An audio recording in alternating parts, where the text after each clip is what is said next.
Beletrina v živo. Dragi gledalke, cenjeni gledalci, dobrodošli.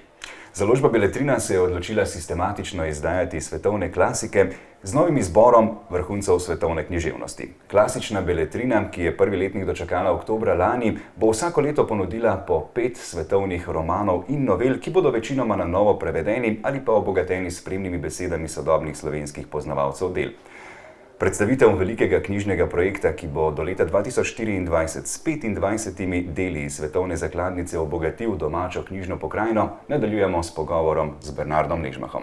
Lepo pozdravljeni. Zdravljeni. Klasična Beletrina je eden od ambicioznejših projektov založbe Beletrina, kjer so po vzorcu kultnih zbirk, kot je recimo zbirka 100 romanov, osnovali nov izbor vrhuncev svetovne književnosti.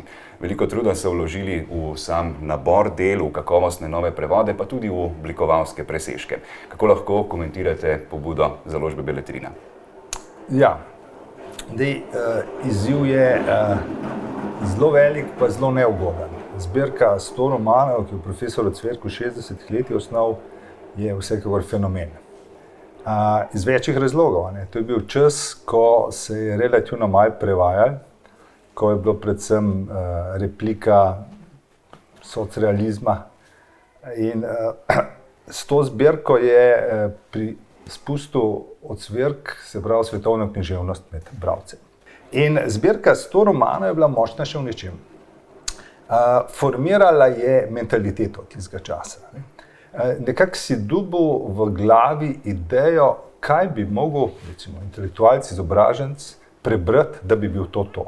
In ne glede, da, recimo, kaj nisi, ti je ostal v planu. To zbirko je treba enkrat dokončati. In zdaj z tega stališča je Beletrina, takrat so jih prodali 2 milijona vseh skupaj.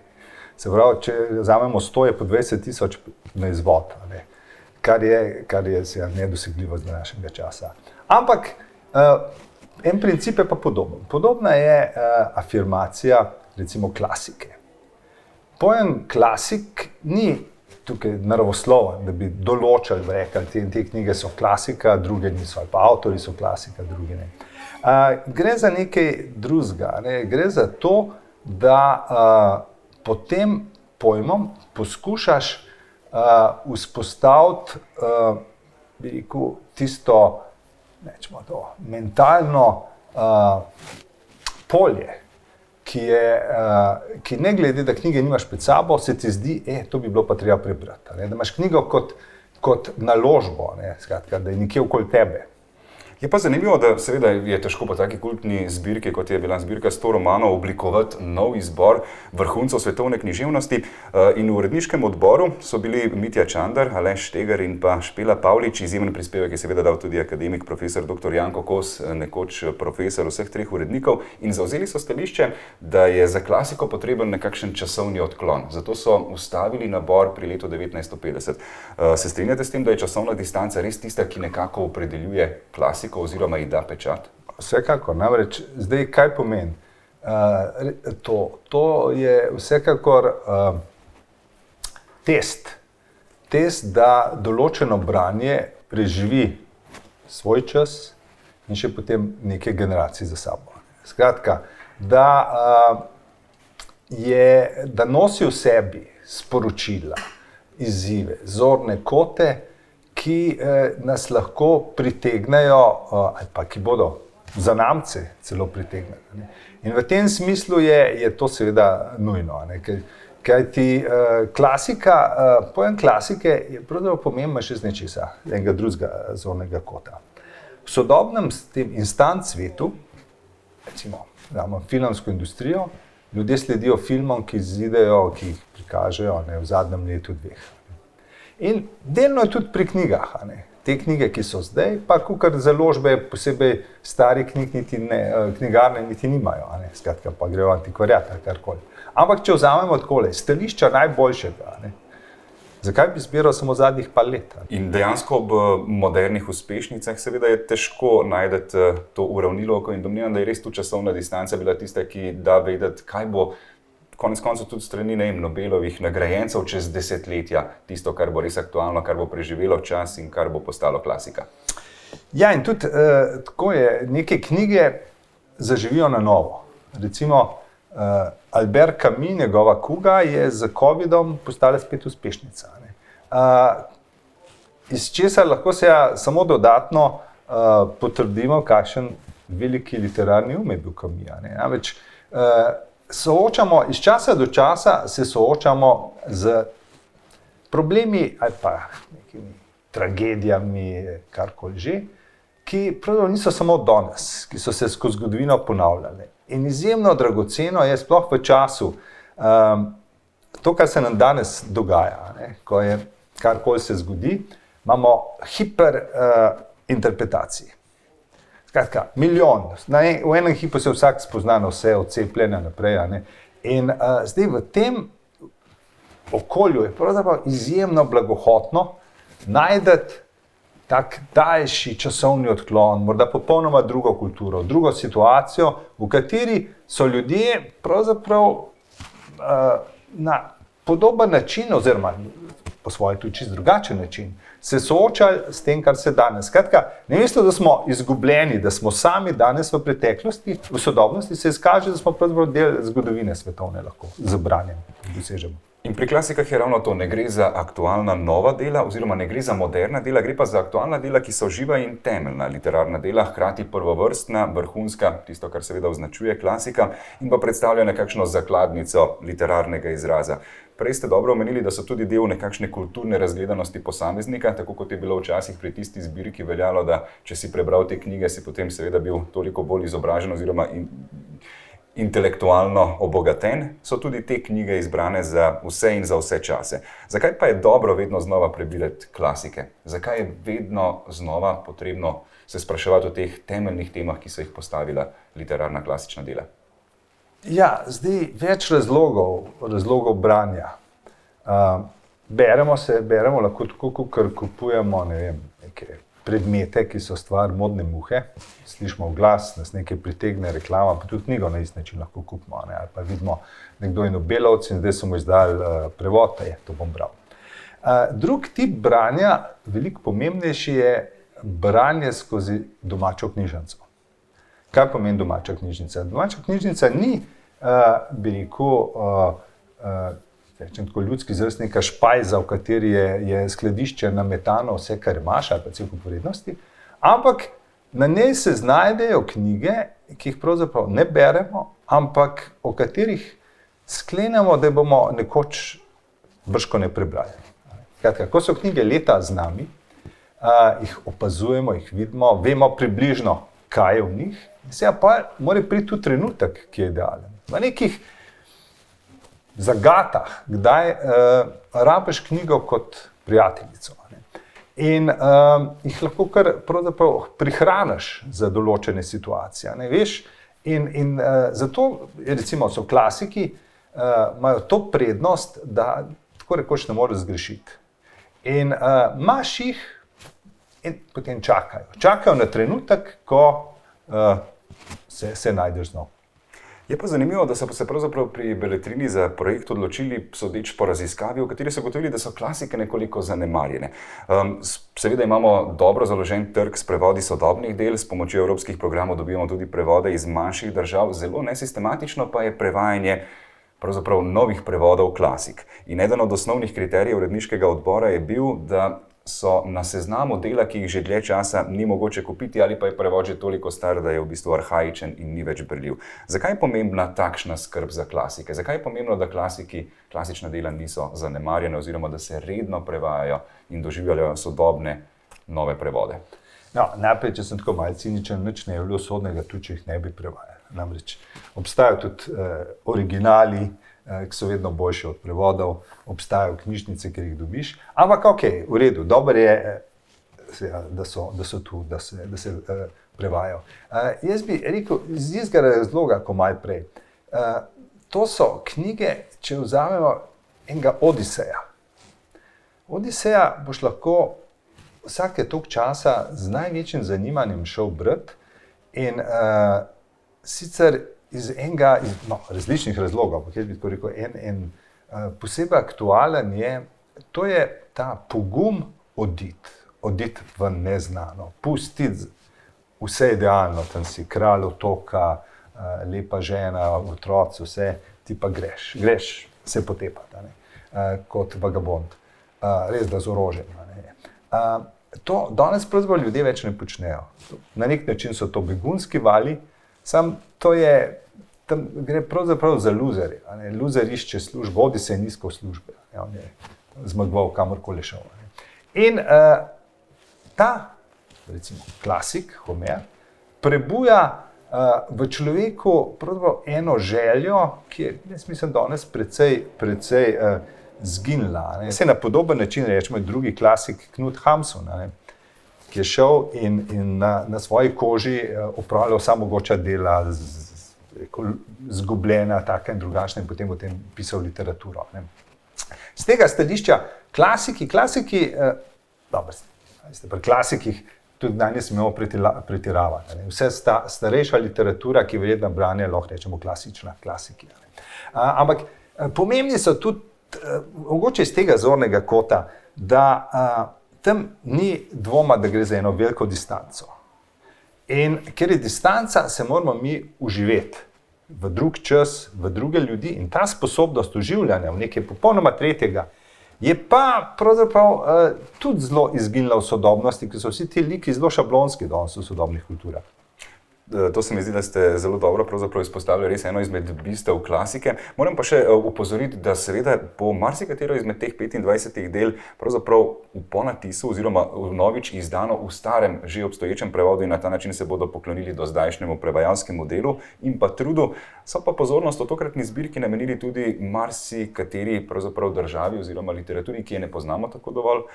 Tu mislim na japonsko, kitajsko in pa tudi konec koncev ameriško literaturo, na ameriške klasike. Na kakšen način lahko rečete, da je potrebno v ta naš evropski prostor seveda preriniti tudi klasike, ki prihajajo iz konec koncev drugih kontinentov?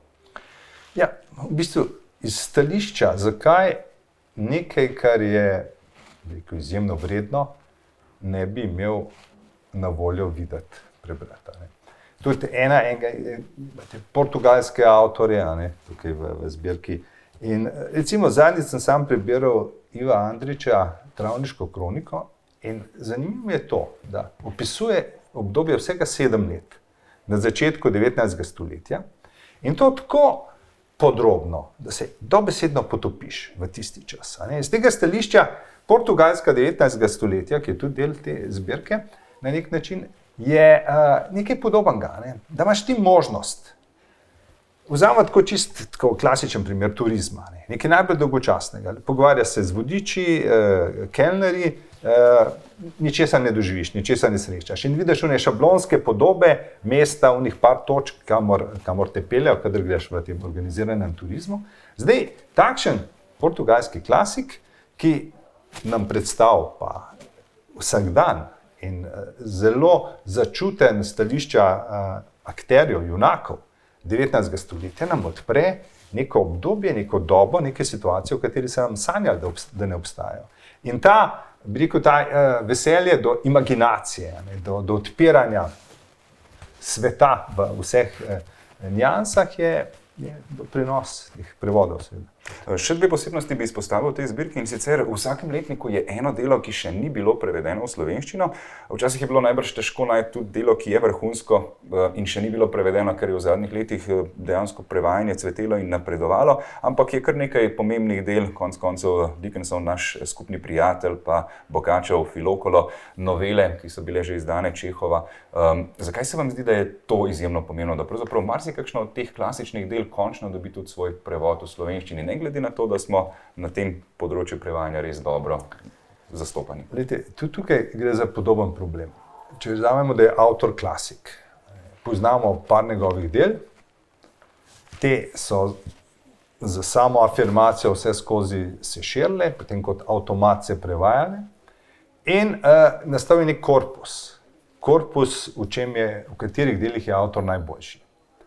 Zdaj je pa seveda kdaj pošteno in dobro, da pogledamo tudi, kaj zunaj tega trdega korpusa je napisal. Namreč čez čas se lahko izkaže, da je nekaj zanemarjenega, zapostavljenega, pravzaprav v marsičem lahko veliko močnejše kot osrednje topike njegovih del. In z tega stališča to, da dobiš pravzaprav in stališča bralca, da dobi možnost videti še onkraj opusa, in pri literaturi je tudi še nekaj nepredvidljivega. Ne. Recimo, pri športu je jasno, če imaš take in take kapacitete, kot so pri Rogliču ugotovili, da je idealen za kolesarjenje, potem rabaš čas, energijo, pamet in ekipe in dosežeš to. Pri literaturi ni tako, da bi v nekoga zdaj investiral čas, denar, rekel to in to preberi in nastane tekst. Ne gre. Kdaj je to popolnoma misteriozno, kako tekst nastane, kako nastane dober tekst. Tudi šole kreativnega pisanja so bile zelo popularne, so na koncu se skazali, da skozi to ni nastala nobena velika literatura. In zato je ta tip presenečenja, ki nam ga pa pravzaprav ponudi, ravno prevod nečesa, kar se nekoč ni prevajalo, nam lahko to sporoči. Ja, in tu mislim, da je ravno tudi namen zbirke nekako razširiti to polje, ker marsikateri od teh vrhunskih avtorjev, klasikov je seveda že bil preveden, marsikakšno delo ima tak prevod, da je pravzaprav že vrhunski. Medtem ko druga novost v sami zbirki je pa dejstvo, da bo vsako leto poleg romanov prišla na voljo tudi izdaja novel, oziroma so tudi novelistiko seveda dali na recimo temu enakovreden piedestal, kot so tudi romani. Zakaj se vam zdi to pomembno? Zakaj so pravzaprav novele res v zadnjem obdobju pridobile na veljavi in je tudi v taki zbirki klasik potrebno upoštevati seveda tudi novele? Ja, novela je danes en poskus, kako premostiti razliko med tem množičnimi medijami, ki so recimo kdaj vezani na Instagrami pa Twitterji na toliko in toliko malo znakov. Epski roman, par tisoč strani. Skratka, ko si vajen, da v svet rabiš skrčati na par gegov, tam imaš pa, bi rekel, en teden branja, recimo. In novela je formalno gledano nekaj, kar poskuša to premostiti. Gre za popolnoma drugačno percepcijo od sledenja množičnim medijem, se pravi od televizije, računalnika in podobno. Namreč v teh gre za sistem, ko te medij posrka. Ti mu samo slediš. Lahko tvoje misli so kjerkoli, lahko se tudi malo odtrgaš, zgodba teče naprej, ti si tam. Knjiga je pa modus, ker moraš biti angažiran. Brez tebe ni knjige. Če ne boš bral, pač veliki klasik je prazen. In zahteva disciplino pozornosti, ki smo jo izgubljali. Konec koncev, da si lahko osredotočen na eno stvar, da se vživljaš. In zato je morda novela, ki mojstri znajo pa se iz malih stvari narediti res zanimive zgodbe.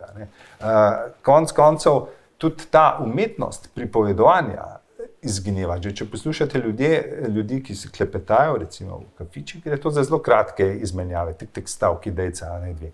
Nobenega epika več ni, ki bi zgodbo vlekel in držal publiko. In novela je torej ta umestni teren, kjer zlasti, recimo Čehov je mojster, in stvari so še, ampak mislim, ne gre samo za formo. Recimo Rusi so meni vedno fascinantni, zato ker jim pravzaprav uspe prikazati oziroma premagati našo samovšečno navdušenje nad modernostjo. Ko beremo ali Čehova, Dostojevskega, Tolstoja, smo pravzaprav začudeni, kako v Rusiji 19. stoletja pravzaprav poznajo vse probleme kot danes. Od mularije, ki celo noč popiva in se veseljači in potem očetje študirajo, kako gre premoženje k vragu. Vse to so Rusi poznali že v 19. stoletju. Dileme, intrige, medčloveške, moške, ženske. Vse to najdemo, recimo, zlasti tudi pri Čehovu. In je res nekako posledica tega duha časa, ko smo v bistvu o tem attention spamu nekako ves čas silimo k nekoliko bolj zgoščenim vsebinam, tako kot konec koncev kratki film doživlja svojo revolucijo, najbrž doživlja tudi novelistika na podoben način znotraj literature. Želel sem še vprašati, kar se tiče pravzaprav izidov. Za nami, kot rečeno, je že lanskoletni, oktobrski letnik, v letošnjem letu 5 novih izdaj. Je mogoče kaj takega posebnega tudi v naslednjih letih do leta 2024, kar vas je presenetilo v samem izboru, na samem seznamu? Verjamem, da je ta zelo obsežen in ima seveda. No, hvala Bogu, izbor more presenetiti. Če ti bi bil samoumeven, potem tako pravzaprav je bil nesmiselen. Ne? Jaz v njem vidim pravzaprav predvsem dobro idejo, da ponudi v kosu. Da so spet ideje celega letnika. Da, kot rečeno, knjiga na zalogo. To je smisel branja, ne? Da te čaka. Ne? Da, recimo v času korone se je izkazalo, kako je dobro imeti knjižnico, ne? Zato ker takrat javnih knjižnic ni bilo. Po drugi strani še nekaj. Ne? Knjižnice formirajo naslednje rodove. Če nekaj drugega je, a greš ti pa nekako naletiš kdaj na neko knjigo ali pa neko reklamo, pa jo za to prebral. Drugo pa je, če otroci živijo s pogledom, da vejo, da knjige obstajajo, da jih pač kdo tudi bere, recimo oče, mama, da jih lahko malo prelistajo, pa približno vejo zakaj. In lahko traja, ne vem, desetletje, da do knjige prideš. Razne sociološke študije so pokazale, da je velikost domače knjižnice v neposredni povezavi z študijem, z uspešnostjo študija. Da ljudje, kjer so imeli doma po 500 knjig knjižnica, so skoraj definitivno otroci prišli do fakultetne izobrazbe. V druščini 50 knjig je, ampak danes imamo stvari še manjše. Jaz, če bi ironiziral, bi šel kdaj obiskovati s kamero politike, bi rekel, če si lahko poznamo njihove domače knjižnice. Vprašanje, če bi kaj najdel kdaj. Skratka, drug problem je, da je knjiga objekt po svoje tudi prezira. Prezira, koliko malo ljudi se hvali s tem. Če vzamemo zelo banalno, da ima knjige, da je bral knjige, ali pa da s knjigo gre in bere v kavarni. Skratka, knjiga ni splošna, pa vzamemo najbolj banalno, ko dobi nekdo Nobelovo nagrado, pa recimo, če tudi je pesnik. Na delu bo dobil morda na naslovnici, bo končal, ne bo pa nikoli na naslovnici, ki je še njegov vers. Skratka, to, kar je že počel Bleiweiss. Bleiweiss je pesnike dal na naslovnico vedno. Skratka, tle smo retardirali. In v tem smislu je sploh vsak tak velik projekt dragocen, ker pomaga ustvarjati ozračje za afirmacijo knjige. In to sploh v trenutkih, ko pravzaprav število nebralcev žal narašča, ko je padlo število bralcev, ki berejo redno. In ravno taka zbirka ima mogoče priložnost seveda take bralne navade spreminjati. Ravno zaradi tega, kar ste omenili, ker je uredniški izbor podan, ker je 25 del, ki bodo prepričale kupca, kupec pa bo kot recimo starš teh otrok seveda svojim uredniškim izborom na domači knjižni polici prepričal otroke. Kako mogoče vidite, da so to res neka taka temeljna dela, ki podobno kot recimo pri zbirki 100 romanov nekako ne smejo manjkati v domači knjižnici? Ja, jaz zdaj tako, ne bom tako radikalen, da ne smejo manjkati. Sam pri sebi sem bolj pristaš vseh mogočih knjig. Recimo Robert Escarpy, francoski sociolog, ki je pisal o kulturi, prodaji, bivanju knjig tam 60. leta, je recimo izpostavil, kako so na železniških postajah prodajali knjige po dolžini poti, za 3 ure brati, za 4, za 2, za 1. Skratka, pomembno je, pravzaprav so različni modusi knjig. Ampak samo dejstvo, da v tvojem dnevu ima knjiga tudi svoje mesto. Zdaj, tisto meni najbolj absurdno je, ko vidiš, da morda celo največ knjig ali pa največ branja je na morju. Ko je neki vročini, kar meni se zdi popolnoma nemogoče pogoji za branje. In tam ljudje berejo. Sicer, zakaj berejo? Zato, ker so se počitnice kdaj neskončno naporno dolgočasne. Torej, rabiš, da ti nekaj pomaga. Ampak funkcija knjige je pravzaprav ta svoboda, da se lahko izmakneš iz tega mašinerije, tega bliske informacij, ki jih je neskončno, skozi vse medije, v en svet, kjer veljajo popolnoma drugačna pravila. Drugačna pravila, stavki so dolgi, zgodbe, nobena zgodba ni tako enostavna, da bi kar not padlo. Skratka, rabiš vstop, počasen vstop. In da je pravzaprav življenje razkrivanje, tančic eno za drugo in da je v bistvu tudi malo trpljenja. Kdaj knjigo so tudi težji momenti, če rečeš pošteno, kje požiraš, kje pa se malo spotikaš. Moram še to vprašati, kaj vas pritegne v bistvu k branju klasične literature? Kdaj se odločite pa rečete, zdaj je čas za klasiko, sodobni avtorji bodo nekoliko počakali? Kaj je tisti sprožilec za to, da posežete po klasični literaturi? Različno. En moment je gotov, vsaj pri meni, recimo, ki sem bil formiran skozi 100 romanov ali pa skozi idejo, da velika dela, moraš slej ko prej poznati, je recimo Slaba vest. Se pravi, vem, Ane Karenine dolgo nisem, pač ni bilo razloga. V gimnaziji sem prišprical to, ali pa sem samo povzetek poznal. In potem, ko je šla, v enem izmed prevodov, sem rekel, ok, zdaj pa mogoče čas, da jaz tole preberem in sem bil seveda več kot presenečen. Več to, kar sem pri Tolstoju prebral, ni bilo nič od tega, kar sem poznal, skozi filme, ker konec koncev o knjigah velikih poznamo iz kratkih opisov, filmov, povzetkov, ni tako, da pojma nimaš. In recimo ena stvar, ki je mene tam, tako bi rekel, res začudila je, da sem videl, da ta dilema, ki so nam jo prikazali, je pravzaprav sploh ni bilo.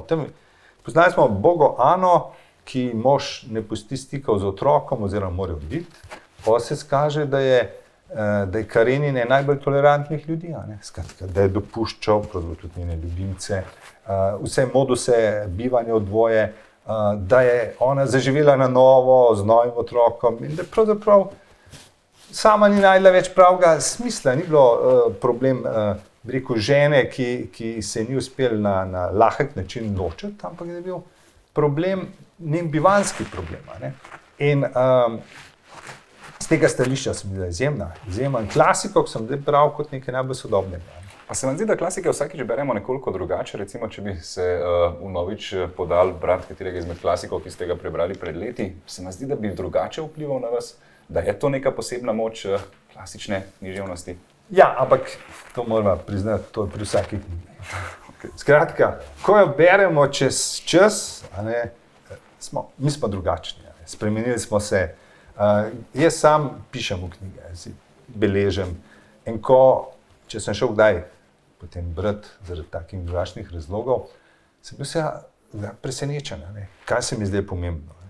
Skratka, mi se spreminjamo in s tem lahko tudi nasprotno deluje, da knjige, ki so nas nekoč pritegnile, nas mogoče naslednjič veliko manj. Bi mogoče izpostavila katero od teh knjig, ki so ali bodo še išle kot eno izmed tistih začetnih knjig za recimo temu mlajše bralce, ki se šele spoznavajo s klasično literaturo, je kakšna taka stvar, za katero bi pa lahko rekla, to je pa res toliko obvezno, da tukaj začnite, potem bo se pa dejansko tudi samo od sebe odprlo in bo prišel klic knjige. To je problem.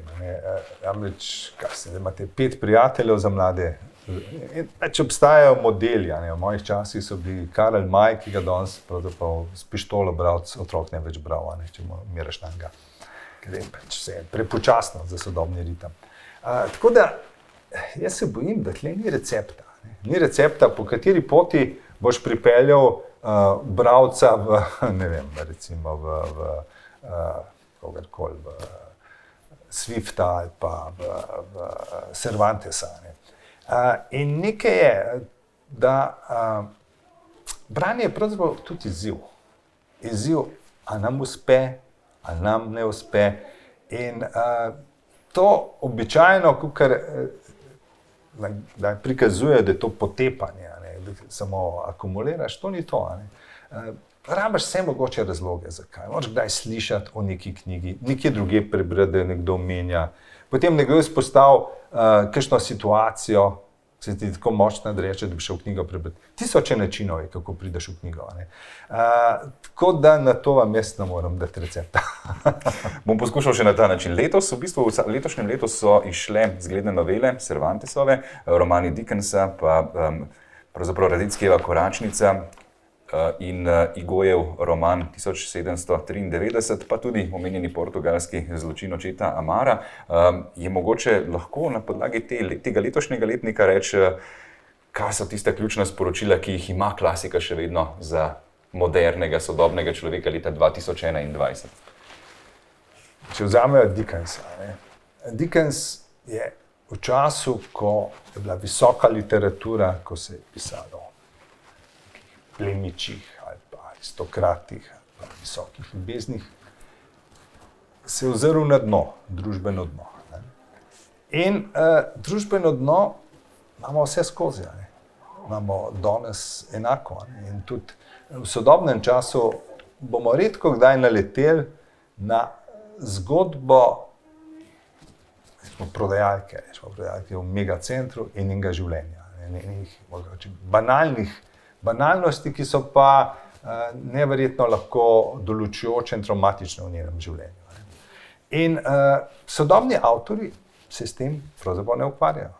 Oziroma, praktično ne. Ali pa če se ne probajo na kakšen fancy način, ali film, ko pač to tiskajo ali pa ekranizirajo.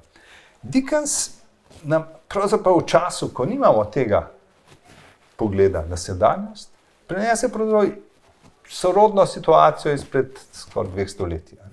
In v tem smislu je mogoče danes bolj aktualen, kot je bil v svojem času. Ja, in to je ravno tisto, kar izpostavljamo pri klasikih, da ne glede na to, koliko let, desetletij, stoletij je minilo, njihova dela in razmisleki so pravzaprav aktualni tudi v današnji družbi, v sodobnem času. A veste, takole, zelo banalno, danes živimo v času poveličevanja aktualnosti, vse največje, najboljše gor. Zdaj je v planu, da se podre bazen v Iliriji, ki ga je naredil Plovdek, in verjela ne, ta 50-metrski olimpijski bazen ima noter tudi 20-metrskega pokritka. Se pravi, že v 30 letih so imeli pokrite bazene s toplo vodo, z vsem. Nekaj, kar se ne zdi, da je to sodobnost. In hočem reči, ravno ta prevzetnost časa, kako smo mi, ne samo, da smo Zahod, dominiramo celemu svetu, vse nas nič ne zanima iz Afrike. Pa recimo, zdaj, ko se pogovarjamo o Afganistanu, je ena sama perspektiva, nered, tam neki neugodni talibani, nič nas ne zanima iz njihovega življenja. Aj kako zanimivega, aj kako spodbudenega tam prihaja, nič. In podobno je pravzaprav enako z to našim ritmom in načinom trenutnega bivanja, da se nam zdi vse, to je to, to je najboljše. In klasiki nam pravzaprav prikažejo ne to temno stran, ampak da se splača skočiti iz sedanjosti v drug svet. Ja, nekako razblinijo te ideale, da danes živimo pa res v najlepšem času. Ja, pa ti ideali so pravzaprav prazni, vse ti nič ne prinesejo. Od tega, da se počutiš dobro, da živiš v najboljšem času, konec koncev nimaš nič. Razen izbora klasične literature, ki se sega že lahko tudi stoletja nazaj in se je na novo izdana, tako kot recimo na tem primeru nove zbirke Klasična beletrina. Rad bi se zahvalil seveda za pogovor, za odlično mnenje, za to, da sva nekako približala pravzaprav klasično literaturo tudi preostalim in pa predstavila zbirko Klasična beletrina, ki torej se nadaljuje z drugim letnikom. Vse skupaj do leta 2024 nas torej čaka 25 del iz zakladnice svetovne književnosti in pa seveda, kot smo danes že rekli, gre za nekakšno naložbo, investicijo v prihodnost, v domače knjižnice in pa prepričani smo, da gre za eno tistih zbirk, ki bo nagovarjala tudi naslednje generacije. Hvala še enkrat za pogovor, Bernard Nežmah, in pa hvala tudi vam za pozornost. Beletrina v živo.